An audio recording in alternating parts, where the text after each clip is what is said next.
Saudara-saudari, orang muda, anak-anak yang terkasih, hari Minggu Paskah yang ke-7 ini bertepatan dengan Hari Komunikasi Sosial Sedunia ke-56. Saya merangkum tulisan Bapak Paus Fransiskus dalam pesan Hari Komunikasi Sosial Sedunia ke-56. Dalam pesannya, Paus menyampaikan bahwa ketika seorang dokter terkemuka yang biasanya mengobati luka batin ditanya tentang kebutuhan terbesar manusia, dokter itu menjawab, keinginan tak terbatas untuk didengarkan. Berarti manusia butuh didengarkan. Sebuah keinginan yang kerap tersembunyi tapi menantang siapa saja yang terpanggil menjadi pendidik atau formator, atau yang memainkan peran sebagai komunikator, para orang tua dan guru, para imam dan petugas pastoral, para profesional di bidangnya. Maka di sini orang tua juga perlu menjadi pendengar yang baik bagi keluarga, bagi anak-anak. Menurut Paus, kita belajar bahwa mendengarkan tidak hanya berarti menangkap atau mendengar suara, tetapi pada dasarnya terhubung dengan relasi dialogis antara Allah dan umat manusia. Shema Israel, dengarlah hai Israel, dari kitab Ulangan bab 6 ayat 4. Kata-kata pembuka dari perintah pertama Taurat terus-menerus ditegaskan kembali dalam kitab suci. Bahkan Santo Paulus dengan tegas mengatakan, iman timbul dari pendengaran. Tuhanlah yang berinisiatif. Ia berbicara kepada kita dan kita menjawab dengan mendengarkannya. Kemudian pendengaran ini pun berasal dari rahmatnya, sama seperti anak baru lahir yang menanggapi tatapan dan suara ibu dan ayahnya. Menurut saya kita patut bersyukur kalau kita mampu mendengarkan. Kita punya dua telinga yang dikaruniai Tuhan untuk mampu mendengar. Ada saudara-saudari kita yang berkebutuhan khusus, yang tunarungu, mereka tidak mampu mendengarkan dan mereka memahami dengan bahasa isyarat. Nah, kalau kita mampu mendengarkan, kita bersyukur kepada Tuhan atas karunia yang Tuhan berikan kepada kita.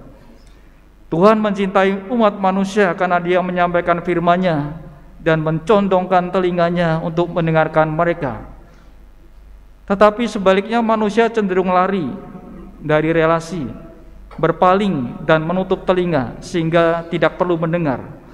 Penolakan untuk mendengarkan sering berakhir dengan serangan terhadap yang lain, seperti terjadi pada para pendengar diakon Stefanus yang sambil menutup telinga serentak menyerbu dia.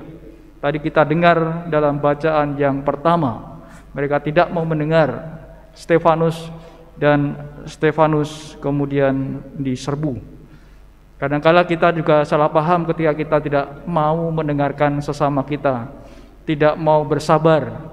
Kira-kira sesama keluarga saudara kita itu mau bicara apa, dia punya maksud apa, tapi buru-buru kita mungkin sudah menghakimi mereka. Saudara-saudari, Paus juga menyampaikan bahwa mendengarkan sesungguhnya bukan hanya berhubungan dengan indera pendengaran, tetapi kaitan dengan keseluruhan manusia. Hati menjadi tempat mendengarkan yang sebenarnya. Raja Salomo meski masih sangat muda membuktikan dirinya bijaksana karena meminta Tuhan memberinya hati yang mendengarkan. Santo Agustinus selalu mendorong orang untuk mendengarkan dengan hati, atau ada istilah corde audire, hati mendengarkan. Untuk menerima kata-kata tidak hanya secara lahiriah melalui telinga, tetapi secara rohani dalam hati kita. Jangan menaruh hatimu di telinga, tetapi taruhlah telinga di dalam hatimu.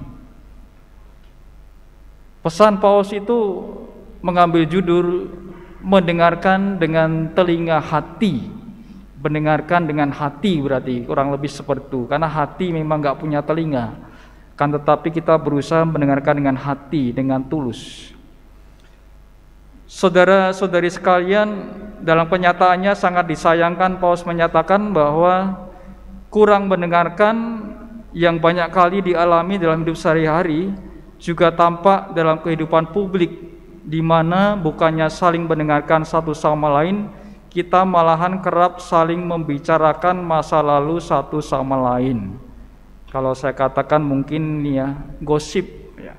Kita sering ngomongin orang lain, masa lalu orang lain, lebih cenderung ke yang jelek-jelek. Padahal mulut kita itu satu, telinga kita dua. Kalau ada artinya lebih banyak mendengarkan sesungguhnya ya, daripada berbicara gosip lalu apalah digosok makin sip, makin seru kalau diceritakan ya, orang lain itu kayak gini kayak gitu. Nah, itu dapat kita refleksikan sendiri. Saudara-saudari, mendengarkan adalah unsur pertama yang sangat diperlukan dalam dialog dan komunikasi yang baik. Nah, ini kaitannya dengan Hari Komunikasi Sosial Sedunia. Komunikasi tidak akan terjadi jika tidak terlebih dahulu mendengarkan, dan tidak ada jurnalisme yang baik tanpa kemampuan mendengarkan.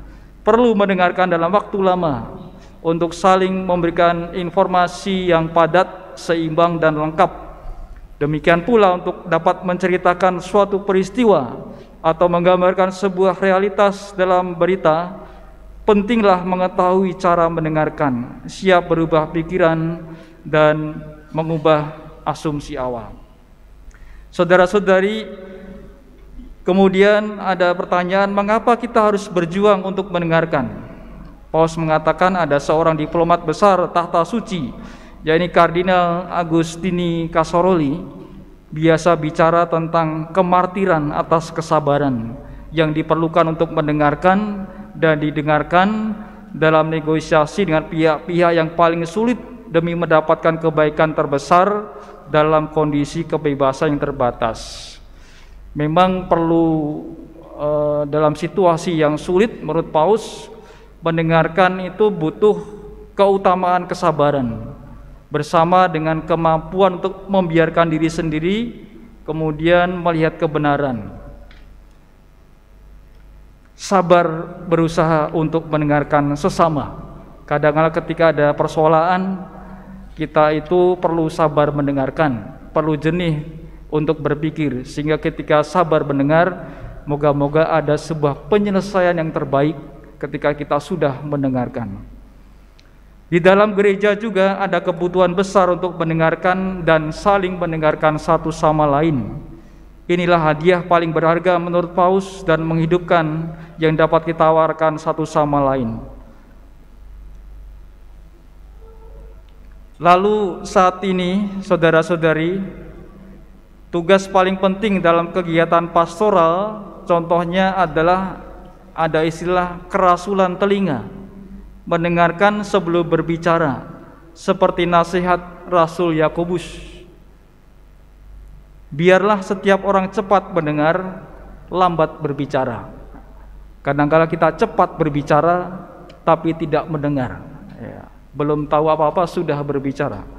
Memberi sedikit waktu kita secara bebas untuk mendengarkan orang lain adalah tindakan pertama dari amal kasih. Proses sinode baru saja diluncurkan. Kalau ingin tahu sinode itu apa, di depan pintu gereja itu di seberang ada banner. Ada banner tentang sinode. Silakan dibaca itu apa sinode.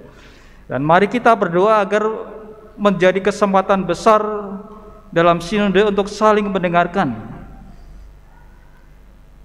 4 Juni nanti Sabtu ada kegiatan KAJ, yaitu proses mendengarkan atau sinode.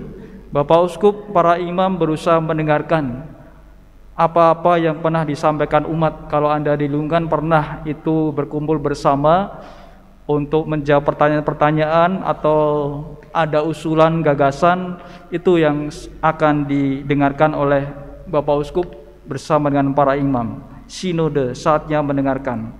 Dan persekutuan sebenarnya bukanlah hasil dari berbagai strategi dan aneka program, tetapi dibangun dalam sikap saling mendengarkan antara saudara dan saudari. Sama seperti dalam paduan suara, kesatuan tidak menuntut keseragaman, kemonotonan, tetapi kemajemukan dan keragaman suara, polifonia. Pada saat yang sama, setiap suara dalam paduan suara bernyanyi sambil mendengarkan suara-suara lain dan dalam hubungannya dengan harmoni keseluruhan. Harmoni ini dirancang oleh komposer, tetapi realisasinya tergantung pada simfoni masing-masing dari setiap suara. Dalam paduan suara itu kita tahu tidak ada keseragaman ya, ada suara 1, 2, 3 atau suara bass, suara tenor, bariton dan seterusnya, tapi itu membawa sebuah keindahan, ada keseragaman, dan itu harus saling mendengarkan satu sama lain ya. Kalau enggak nanti fals ya kurnya. Itu kemampuan di situ, ada sebuah bukan kemonotonan tetapi justru kemajemukan. Dalam kesadaran bahwa kita berpartisipasi dalam persekutuan yang sudah ada sebelumnya dan kita pun termasuk di dalamnya, kita dapat menemukan kembali gereja yang simfonis, di mana setiap orang dapat bernyanyi dengan suaranya sendiri sambil menyambut suara orang lain sebagai hadiah untuk mewujudkan harmoni keseluruhan yang disusun oleh Roh Kudus. Ada tentu beragam gagasan yang dimiliki oleh umat beriman, dan gereja berusaha mendengarkan melalui sinode yang dicetuskan oleh Paus Fransiskus. Nanti di 2023 akan ada sinode, dan itulah yang berusaha diupayakan gereja universal dengan pimpinan Paus Fransiskus, berusaha mendengarkan umat beriman di seluruh dunia. Begitu banyaknya tentu saja yang perlu didengarkan oleh Paus, dan ketika ada kesediaan untuk mendengarkan dengan hati itu, harapannya ada persekutuan, ada kesatuan. Kesatuan sebagai umat beriman, sebagai gereja Katolik yang satu, sama di bawah pimpinan Paus Fransiskus, tetapi juga keluarga bersatu, seperti tadi doa Kristus untuk para murid dan juga untuk kita, supaya kita itu menjadi satu.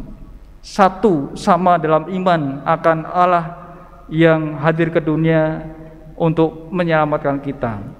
Kita bersyukur bahwa Kristus itu mendoakan kita semua untuk terus bersatu, dan melalui kesatuan itulah kita dapat terus memuji dan memuliakan Allah. Maka bersama dengan novena Roh Kudus hari yang kedua ini, kita mau terus mohon bimbingan Roh Kudus agar punya kesediaan hati untuk mendengarkan sesama keluarga, orang-orang di sekitar kita, orang terdekat dari keluarga kita atau orang yang kita jumpai. Kita berusaha mendengarkan mereka dengan kesabaran dan juga dengan ketulusan hati. Semoga Roh Kudus senantiasa membimbing kita sehingga kita mampu sungguh melaksanakan sabdanya dalam hidup kita setiap hari. Kemuliaan kepada Bapa dan Putra dan Roh Kudus, seperti pada permulaan, sekarang, selalu, dan sepanjang segala abad. Amin.